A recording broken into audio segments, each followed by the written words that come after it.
It's an actual, which we knew at the time, but then it's hard to debunk it when you got a professor behind it, and you got a cryptolinguist with 30 years experience of transcribing languages saying they have a language. When you got those people behind you, go ahead, try to debunk it. How are you going to debunk them? Now, a question, too. I had somebody just text me. What's the difference between when you go to the Himalayas, what do you call it, the abominable snowman or whatever, Yeti or whatever? What's the difference between, they want to know what's the difference between a Yeti and a Bigfoot? Well, we don't know. I mean, till you find one. Of course, Dr. Sykes at Oxford University in England, he claimed that he was doing a DNA, he's a geneticist, on supposedly a Yeti from the Himalayas, and it was a bear, an unknown bear species. But again, you don't know how far he went with that. I don't know that he did the nuclear DNA, the full genome, or if he just did the mitochondrial, what he really did all that.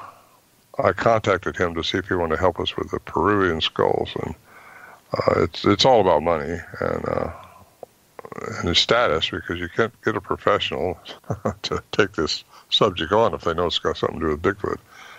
Their tenure gets lost. They're liable to lose that. They're liable to lose all kind of credibility if they take on a subject like this. So it's hard to get a professional and a professor to take this subject on and to help you.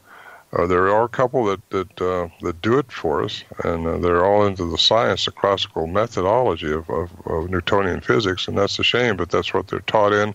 If they get out of that, they're going to lose status, and they don't want that. They spend a lot of years, a lot of money, and a lot of hard work to gain that status, and they don't want to jeopardize it by taking on Bigfoot, Sasquatch. Well, that, like my friend Bob, when we ran into the Bigfoot, we were going to be gone for another week. He decided he was so shook up, and so was I. We just, turned around and basically went back home. But, before we got home, I'll be honest with you, it destroyed our friendship. We had a fairly good friendship. But he was so paranoid, because going to medical school, then, his dad and brother helping him, set up a medical practice. He was scared that if it got out that, he saw a Bigfoot, all he could see is that he isn't going to be practicing medicine. Yeah. One of the forefronts of this was Dr. Grover Krantz, and he was right here in Sequim where I live. He's passed away now, but he was an anthropologist at the University of Washington, and he was into it, thinking they exist. There's too much information. And plus, I got to say this, Dr. Meldrum, who I know him, we speak quite a bit together. He is a professor out of University of Idaho, and these tracks and prints is what they have as proof, which is, it isn't proof of the existence of a Bigfoot, but it's proof that something made the track that has dermal ridges. And you just don't have dermal ridges. You don't fake those. It's like your fingerprint. So that's what led these professors thinking, there should be opening for this to be out and everybody study it seriously. But Grover Krantz, I got an article about what he stated in my new book, Quantum Bigfoot, about how his professional status was in jeopardy because of his stance on these creatures probably exist. So anyway, some professors are sticking their neck out. Dr. Benenegel, who just passed away earlier this year, he was in Canada, in Vancouver Island, and he was into it also. And actually, he and Dr. Meldrum and myself were taken over to Russia, not taken, we were sponsored over in Russia to speak at the Darwin Museum over there, and also was taken into Siberia. I was privileged to be with them. They're into believing they exist. There's too much information, but they won't say they believe it exists because they're in the classical world of you got to have proof. You got to have a body. You got to have DNA that's not questioned. Yeah. And the DNA that's out there right now is very questioned because they cannot locate the nuclear part of it, the male counterpart of what's going on. And that's comparing that DNA to the gene bank, which has 224 billion samples in it, and yet there's nothing in there. There has to be something in there according to classical science. It has to match something in there. It doesn't match anything in there. that throws it right back into biblical history, Greek mythology, and all that stuff about aliens, because alien DNA wouldn't be in there. No, not at all. Unless we're off, from an alien race or we're formed, Well, in a way, I think we're hybrids too, but from a very special counterpart. Yeah. Now, the samurai whooping, what can you say about this one? This is really the very time I saw this thing running, and this is the first time you've seen what was making the noise, and that was the night that Bill and I both got glimpses of these things running through the trees.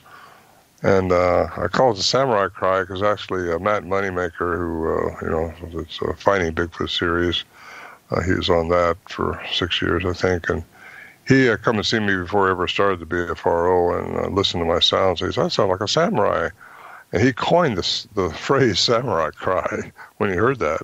And that's what the cryptolinguist heard on the BFRO website years ago when he came out in 2008 and interviewed me and Al Berry to find the context of the sounds and get the original so he could study them to see if there was a language involved.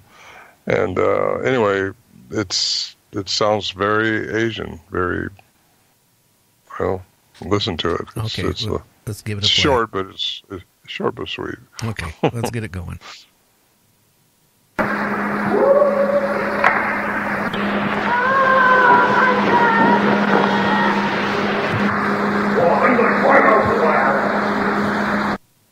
Almost sounds like talking mixed into it or something.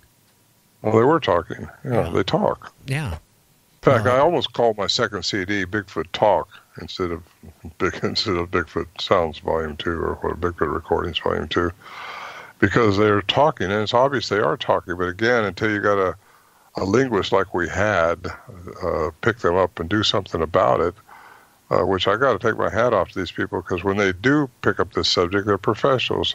They stand the chance of ridicule, just like your friend did, and we all have that. When you get my age, though, you don't care anymore. You just do it and say what you want to say, what you think is right, and that's what I do. But yeah, it's a stigma that's attached to the cartoonish name of Bigfoot. Sasquatch sounds better, doesn't it?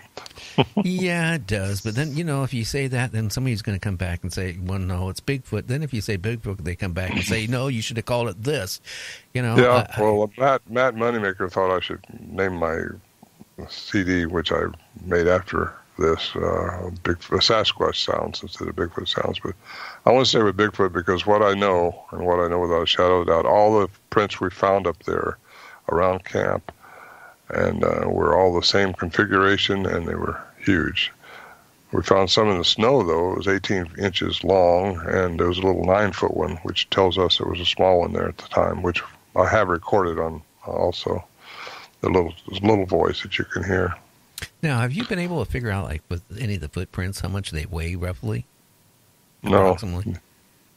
Okay. No, other than they're heavy, because most of the prints up there are in decomposed granite even. It's just really, I think they're track conscious. Excuse me. You're not going to, I don't think, see their tracks unless you just accidentally run across them or unless you know where they were, like Johnson when he saw that one just a few feet away from him that night. He went out and found the 19-inch track, and he said it was between 8 and 10 foot tall.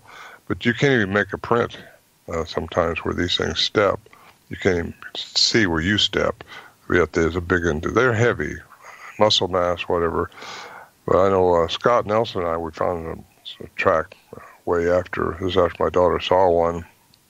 We found this trackway, and this was not up on our mountain, but it was within arrow shot of it in a canyon.